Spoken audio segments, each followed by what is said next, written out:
है हमारा रीजनिंग का ब्लड रिलेशन। और ये ब्लड रिलेशन काफ़ी इम्पोर्टेंट है और हमारे फैमिली यानी हम अब डेली हम ये सारे देखते ही रहते हैं, तो इसमें हमारे लिए कोई बड़ा टफ ये नहीं होता है इसको सॉल्व करना। बट ऐसा होता है कि क्वेश्चंस को घुमा करके दिया जाता है कि जो हम टर्म पकड़ नहीं पाते हैं, तो आज हम वो सारा टर्म क्लियर करेंगे। तो चलिए हम देखते हैं क्या ब्लड रिलेशन से ही वो हमारी फैमिली जनरेट होती है क्या? अगर ऐसा है तो आप प्लीज़ कमेंट में ज़रूर लिखें। बट मैं कहूँगी कि ब्लड रिलेशन और जब इन लॉज रिलेशन मिलता है, यानी एक कानूनी जो एक रिलेशन मिलती है, तभी हमारी फैमिली ग्रोथ करती है, तभी हमारी फैमिली बनती है। बट आपका क्या विचार है वो ज़रूर कमेंट में लिखें। और आपने सब्सक्राइब नहीं किया है तो प्लीज़ सब्सक्राइब कर ले और ये शेयर कर ले, क्योंकि ये काफ़ी इंटरेस्टिंग वीडियो होने वाली है। तो चलिए देखते हैं कि कैसे हमारा इन लॉज और ब्लड रिलेशन दोनों मिलकर के फैमिली जनरेट करता है। चलिए यहाँ आपने देखा, अगर आप लड़का है तो अपने को इस लड़के के जगह पर इमेजिन कीजिएगा, और लड़की है तो लड़की की जगह पर। और सबसे बड़ी बात, यहाँ आपको जो जेंडर यानी साइन जो मैंने यहाँ दिया है वो काफ़ी इंपॉर्टेंट है, वो आपको फोकस करके चलना है, यानी ये माइंड में मेकअप करके चलना है कि जो प्लस यूज़ हुआ है वो मेल के लिए, माइनस जो यूज़ हुआ है वो फीमेल के लिए, और इक्वल साइन लगाया है कपल के लिए, यानी क्योंकि ये दोनों कपल है, अब दोनों की शादी हो गई तो ये कपल हो गए। अब यहाँ से हमारी क्या होगी, फैमिली जनरेट होगी। तो यहाँ आपने देखा, यहाँ ब्लड रिलेशन से हमारी फैमिली हो रही है क्या ग्रोथ। जब तक कोई इन लॉज नहीं मिलेगा, यानी कानून वाली रिलेशन नहीं बनेगी ब्लड के साथ कानून, तभी हमारा ग्रो होगा फैमिली। तो चलिए हम मूव करते हैं कि कैसे हमारा फैमिली जनरेट हुआ और कौन कौन से हमारे फैमिली में मेंबर हैं।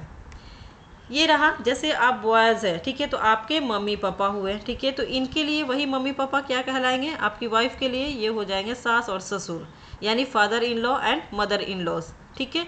तो आपके जो माता पिता है, आपकी वाइफ को क्या कहेंगे, डॉटर इन लॉ यानी बहू कहेंगे, ठीक है। यहाँ तक आपको कोई डाउट नहीं होना चाहिए। और जो भी मेल है उनके लिए प्लस, फीमेल है माइनस, और इक्वल कपल के लिए, ठीक है। अब हम आगे बढ़ते हैं। जिस तरह से आपके मम्मी पापा थे तो आपके वाइफ के भी मम्मी पापा हैं, यानी लड़की के लिए के भी मम्मी पापा हैं, तो उनके लिए तो वो मम्मी पापा हो गए, माता पिता, ठीक है, फादर और मदर। बट लड़की के हस्बैंड के लिए क्या कहलाएंगे, ये आप सास ससुर कहलाएंगे। और लड़की जो है आप उनके मम्मी पापा के लिए आप कहलाएंगे सन इन लॉ यानी दामाद। नेक्स्ट हम देखते हैं कि जिस तरह से लड़के हैं तो आपके भी भाई होंगे, ठीक है, और आपकी बहन भी होंगी। तो आपके लिए तो वो ब्रदर सिस्टर है, भाई बहन है। आपकी वाइफ के लिए वो क्या कहलाएंगे, वो कहलाएंगे sister in law and brother in law, यानी कि ननद और देवर। ये दो टर्म यूज़ करेंगे हम। फिर अब आपके भाई बहन इनको क्या कहेंगे, भाभी यानी सिस्टर इन लॉ, ये टर्म यूज़ करते हैं। अगेन हम साइन का हमेशा ख्याल रखेंगे, ठीक है, साइन का हमेशा फोकस करेंगे कि जो मेल है, जो फीमेल है उसके लिए माइनस, और जो मेल है उसके लिए प्लस साइन का। और ये दोनों कपल है तो इक्वल। और ये देखिए भाई बहन है ये तीनों, तो इनके लिए हम बाई डायरेक्शनल एरो का यूज़ करेंगे। क्यों यूज़ करेंगे वो हम सब देखेंगे कि हम क्यों इस तरह का साइन यूज़ कर रहे हैं। चलिए नेक्स्ट मूव करते हैं और देखते हैं कि फैमिली में और कौन कौन है। तो जिस तरह से कि अगर आपने देखा लड़के के लिए हैं भाई बहन, इस तरह से लड़की वाइफ के भी भाई बहन होंगी, ठीक है, सिस्टर है और उनका ब्रदर भी है, तो उनके लिए तो ये भाई बहन हो गई। तो आपके लिए क्या होंगी, ये sister in law and brother in law, यानी साला और साली। तो जो आपके हस्बैंड है वो कहेंगे इन्हें साला साली, ठीक है। तो आपकी बहन क्या कहेंगी आपके हस्बैंड को, वो कहेंगी जीजा जी यानी ब्रदर इन लॉ। ये रिलेशन हुआ, ठीक है। अगेन हम देखते हैं कि और हमारा क्या रिलेशन आता है, ठीक है। कुछ समय बाद क्या होता है कि अब हमारे फैमिली ग्रोथ होती है, यानी आपकी फैमिली ग्रोथ हो रही है, ठीक है, यानी कुछ समय बाद आपको एक बेटी होती है और एक बेटा होता है। तो यहाँ से अब जनरेशन आपकी बेटी हो गई और ये आपका बेटा हो गया, तो ये आप दोनों क्या कहलाए, पेरेंट्स, है ना, माता पिता हो गए इनके, ठीक है। अब क्या हुआ कि ये आपकी डॉटर हो गई, आप दोनों की, ओके, आप दोनों की क्या हो गई, ये डॉटर हो गई, और ये हो गया आपका सन, ठीक है। अब इन दोनों में क्या है, एरो, यानी भाई बहन का जो हमारा रिलेशन है वो एरो से साइन हमने किया है, यानी सिबलिंग जो होते हैं, इसको हम सिबलिंग भी बोलते हैं, सिबलिंग हो गए, ठीक है। तो अब देखिए जो ये गैप है, यानी मम्मी पापा बड़े हैं तो वो ऊपर हो गए, और यहाँ पर उसके बाद जो बच्चे हुए वो हुए, या फिर आपके अब इस बच्चे की बहन हो गई तो यहाँ पर रहेगी, ठीक है। इस बच्चे की आपके भाई हो गए, तो यहाँ पर हम इस तरह से एरो से शो करते हैं, यानी आप यहाँ पर वर्टिकल का यूज़ करते हैं, वर्टिकल का। और हॉरिजेंटल कब होता है, जब एक ही जैसा होता है, यानी सिबलिंग होता है, ठीक है, वहाँ पर हम यूज़ करते हैं। चलिए अब हम नेक्स्ट देखते हैं कि उसके बाद जैसे और रिलेशंस क्या होंगे हमारे।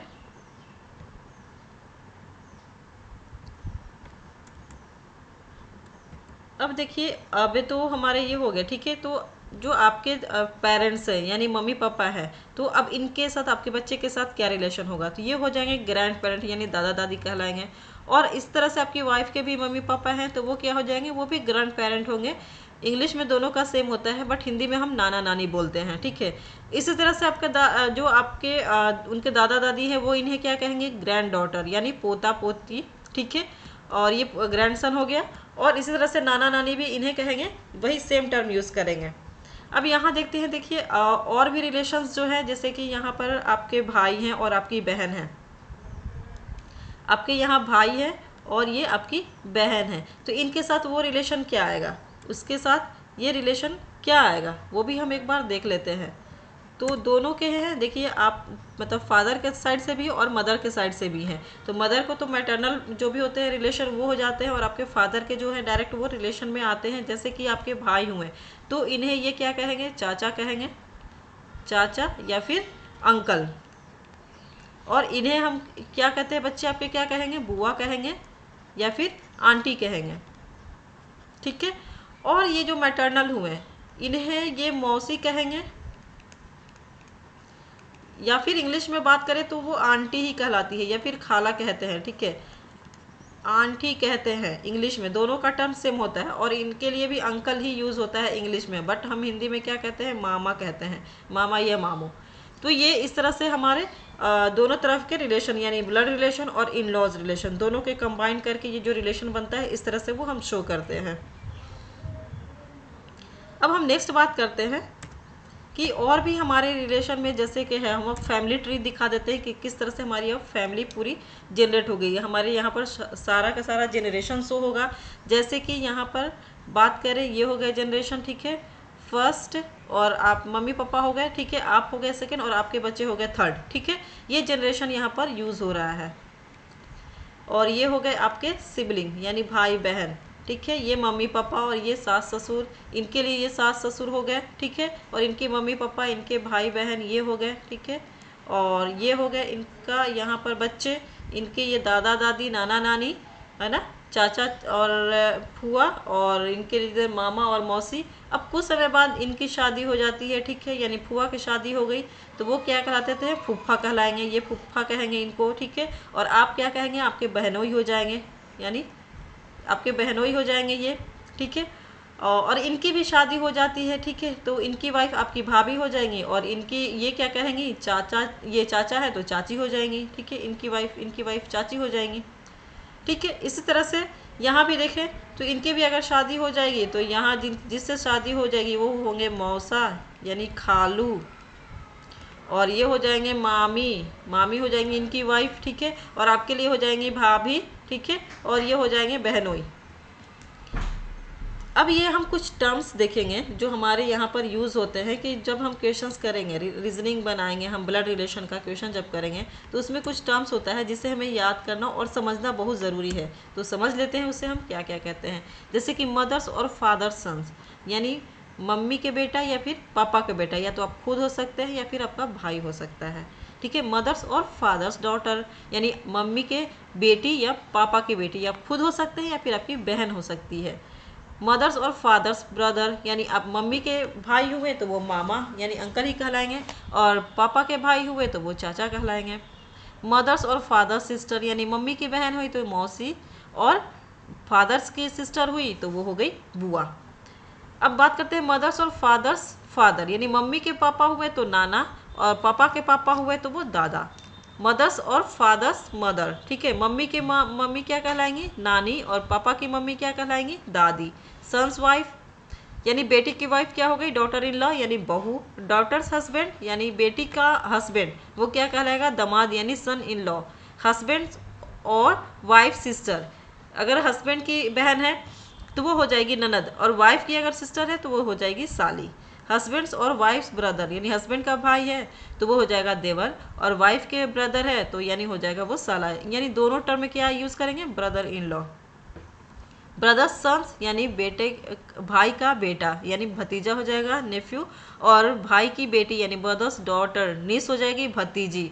अंकल और आंट सन्स और डॉटर यानी अंकल का बेटा या बेटी हो जाता है तो वो क्या होता है, चचेरा भाई बहन होता है ना, यानी कजिन जिसको कहते हैं हम।